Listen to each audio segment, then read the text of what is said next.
మేమేదో వెంటనే స్పందిస్తే 5 బతికేవాళ్ళట. మేము కనిపించలేదు కాబట్టి స్పందించలేదు. నీ మంత్రి కొడుకు గుద్దిస్తే వెంటనే పక్కనున్న హాస్పిటల్కి పంపిస్తే ఎవరైతే దానయ్య బతికేవాడు.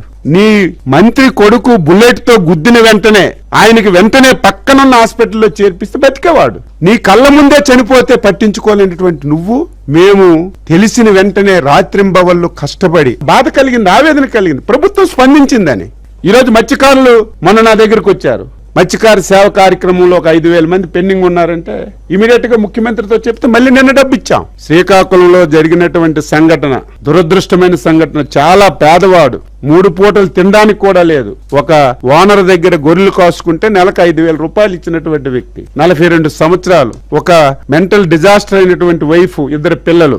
ఏ రకంగా స్పందించాలి? నేను ఎందుకు జరిగిందని. యాక్సిడెంట్లు జరుగుతాయి, నేను అది విమర్శించదలుచుకోలేదు. ఎవరు కావాలని చేయరు, యాక్సిడెంట్ జరుగుతుంది. అందులో బాధ్యత కలిగినటువంటి రాజకీయ నాయకుడు నువ్వు. మొన్నటి వరకు మంత్రి పదవి వెలగబెట్టావు, ప్రతి ఓడి మీద విమర్శించావు. నువ్వేం చేయాలి?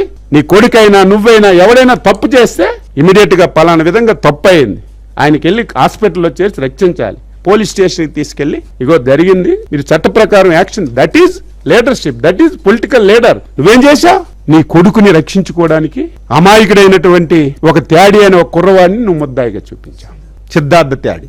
మేమందరం ఇంటర్ఫీర్ అయ్యేలా రాజకీయాలు చేయలేదు. నీలాగా ఇలాంటి అవకాశాలు వస్తే వెంటనే రాజకీయాలు చేసి జైల్లో పడేసి ఇష్టం వచ్చినట్టుగా ఇబ్బంది పడి మేమేం చేయలేదు. చట్టం తన ప్రకారం తాను చేస్తుంది. ఈ రోజు ఇలాంటి దొంగలు ఉంటారనే, ఇలాంటి గొడ్డల పార్టీ ఉంటారనే చంద్రబాబు నాయుడు గారు మొత్తం డ్యాగ కళ్ళుతో రాష్ట్రం అంతా సీసీ కెమెరాలు పెట్టారు. ప్రతిదీ మీరు చేసిడం, మా మీద తోసిడం, గుడ్డ కాల్చి మా మీద పడిడం, ప్రతిదీ అంటే ఇక నుంచి నువ్వు తప్పించుకోలేవు. ఇది తప్పించుకోవాలని ప్రయత్నం చేశావు. వెంటనే ఎస్పీ గారు సీసీ కెమెరాలు మొత్తం చూశారు. ఎప్పుడు గుద్దారు, ఎక్కడ చనిపోయారు, ఎక్కడ పడారు, ఏమైంది, మొత్తం వాస్తవాలన్నీ బయట వచ్చాయి. ముందు కొడుకు కంటే తండ్రే పెదం ముద్దాయి ఉండాలి.